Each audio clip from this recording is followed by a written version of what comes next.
to another video. If you guys don't know me already, what are you doing?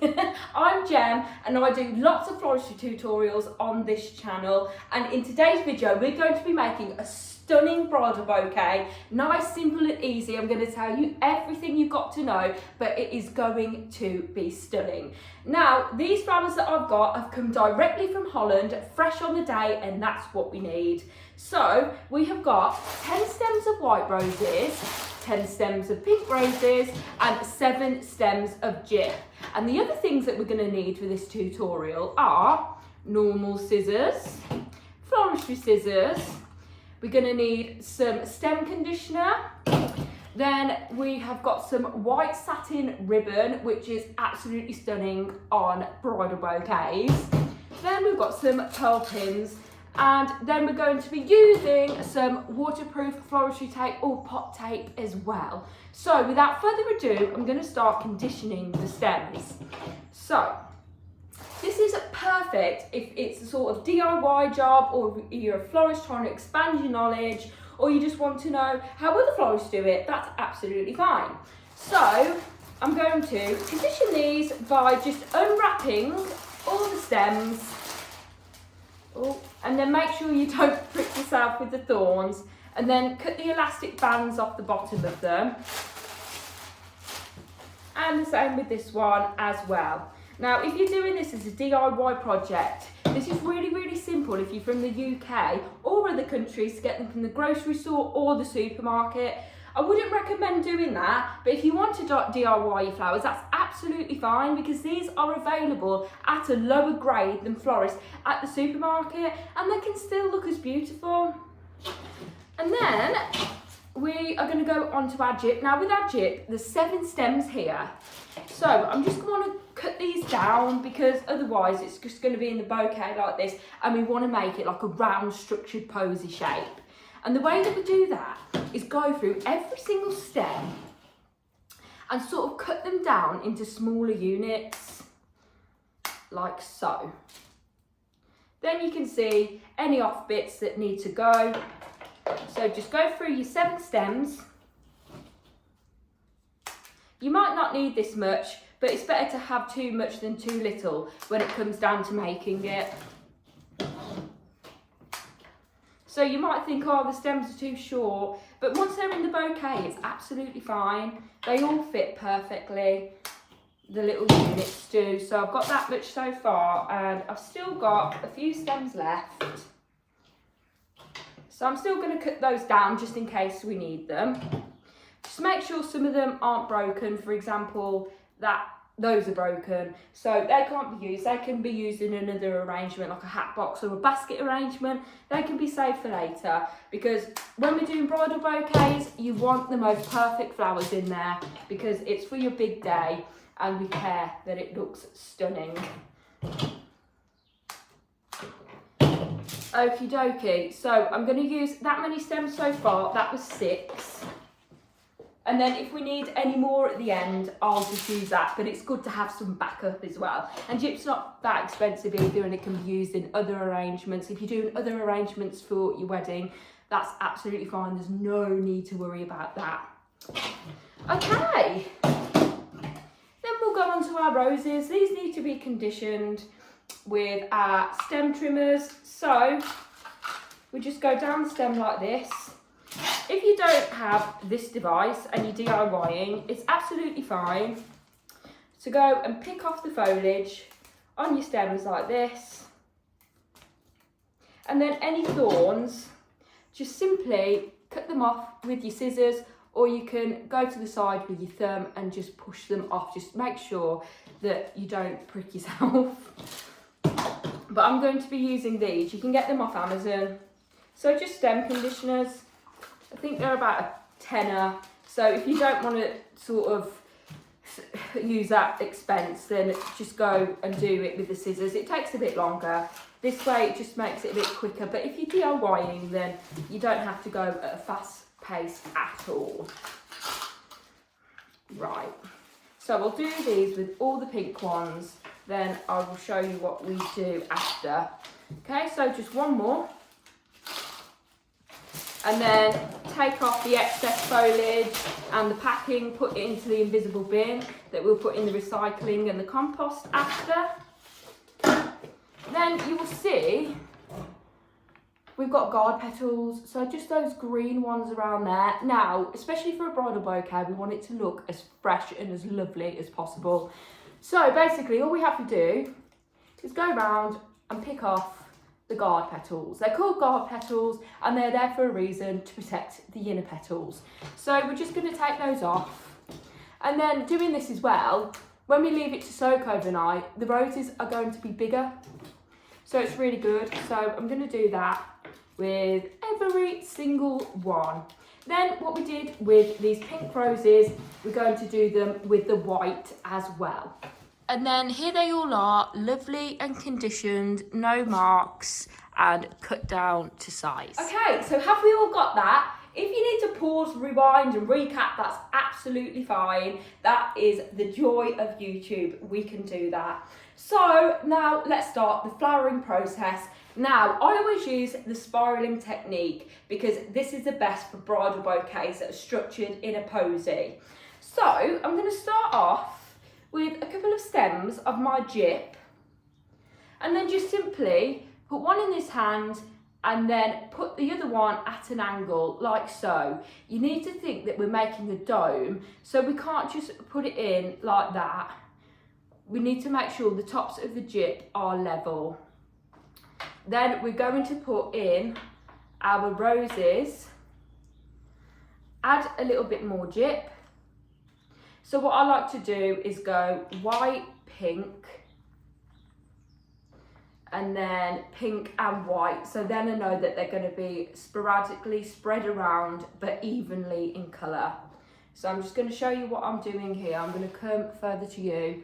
So I've got my rose here. I'm holding my stems about that far down, and then just put them in at an angle like this. So you can see a spiral shape forming, and then we're going to twist. So when we twist, it creates a lovely round dome effect, because that's what we want. It's not front facing, it's going to be a structured dome. Okay, so at an angle, twist, at an angle, and twist. Then we're going to continue to do this all the way around, and then we're going to add our gyp in where it's needed. So this bouquet is going to be quite compact and structured. So I would probably just go around layering the roses with the gyp. Then add in our roses. Make sure that you're not putting any stems higher than the ones you put in before, like this. So if you put that higher, that's not going to look good, is it? So make sure they're all level, and then you put them at an angle and twist, and then it's going to go the right shape for you. So the angles is going to do the work for you, basically. So you can just watch along now and see what I do. Just making sure I know that it's in a round shape. So you can see this more than I can. Then just adding the gyp in where it's needed.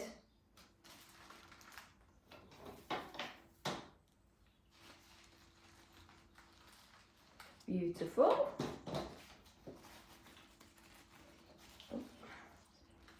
That's the thing about gyp, it gets stuck to everything before you put it into the bouquet.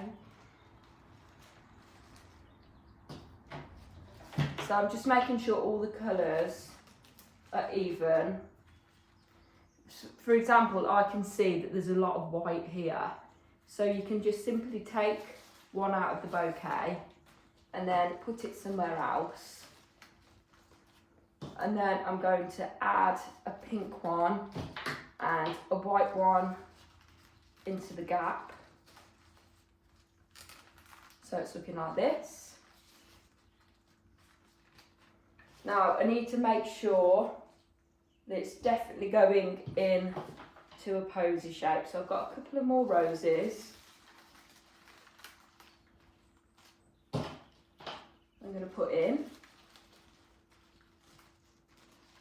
And then I'm really liking this shape, and we've just got a few more stems of gyp to go around the outskirts and edge the bouquet.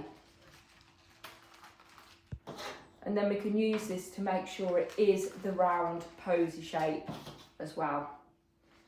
Okay, so that's all the flowers that we have used so far. And then I think I need a couple more units of gyp just to go around the outside.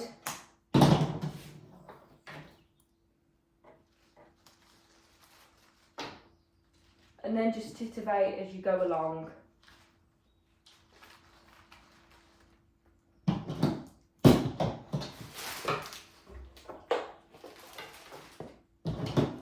Trying to find ones that don't have a bend in them.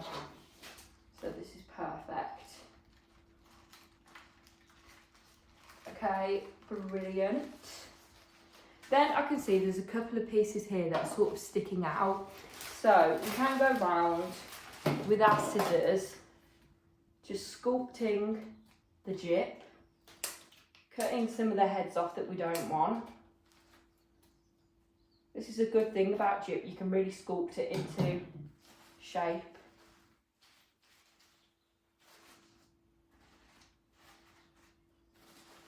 Okay, that's looking really lovely now. You see? So then I'm just going to cut a couple of the units off here that are too high.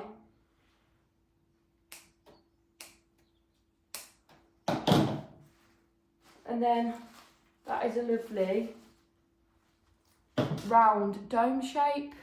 So now we have done that, I'm going to bind it with our pot tape or waterproof floristry tape. So we just need to get a length of that. I'm going to hold the bouquet into my left hand, so the opposite hand that you write with, because this is easier, so it'll be easier in my right hand to do this. And then let me see if I can get further to you. I'm just going to put my hand down a little bit here. Keep it nice and tight because it's a compact bouquet. Then we're just going to simply wrap the binding point with the floristry tape all the way down, so we know that those stems aren't going to move, because that is not what we want in a compact bouquet. So just a few layers just to make sure, because this is a bride's big day or your big day, and we don't want them to move. Okay, I'm just going to cut that off, and then that's not going to move now. We can dance with it, the flowers, we can chuck it, and the flowers aren't going to move.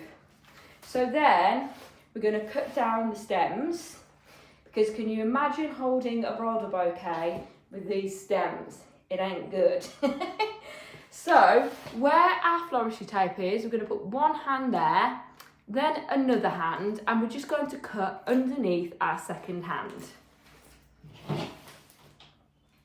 So to about here.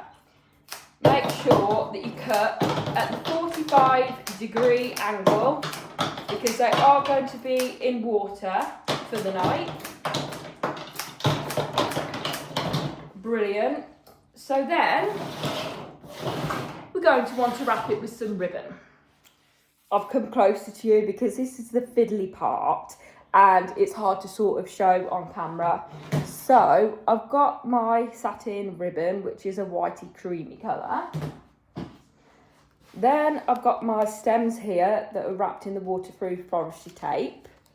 So, and then we're going to want to sort of bind this around the stems. So I'm going to get a little length like this and then put it on there with our thumb, hold that. Then we're just going to go around like so, just twisting it all the way down. Don't want that ribbon to fall on the floor. So twisting it all the way down. I normally go about that long. Okay, then we're going to do exactly the same all the way up again, and make sure this layer is the tightest and neatest, because this is the layer that the bride is going to be holding her bouquet with.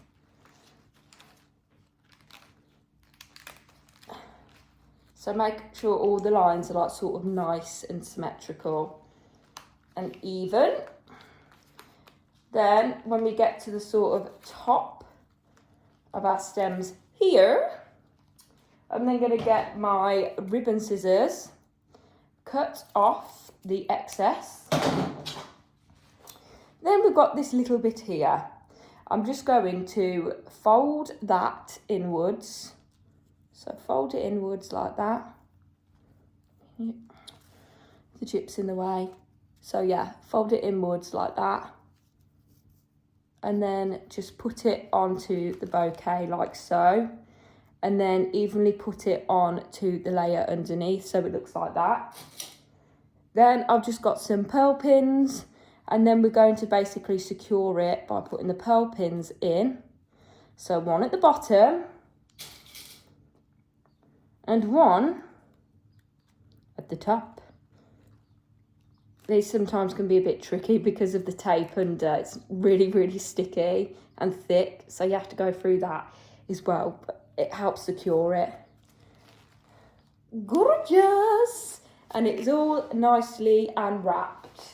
And then these can go straight into some water for the night. And then once it's been soaked for the night, our stems are still going to be looking like this. So on the day, we need to make sure that the stems are nice and even with the length of the top of the bouquet to the bottom, because we don't want them too short, otherwise there's going to be too much length at the top. So what I'm going to do is make sure I put my hand at the top here, another hand and a little bit more, and then just cut the stems flat.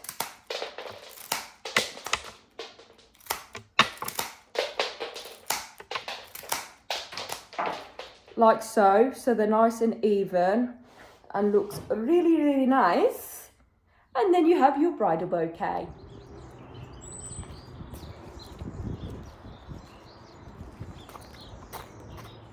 Thank you so much for watching, guys. I hope this tutorial was super duper helpful. If it was, please don't forget to like, comment and subscribe, as it helps our channel grow and we continue to do more like this. And we'll see you in the next one.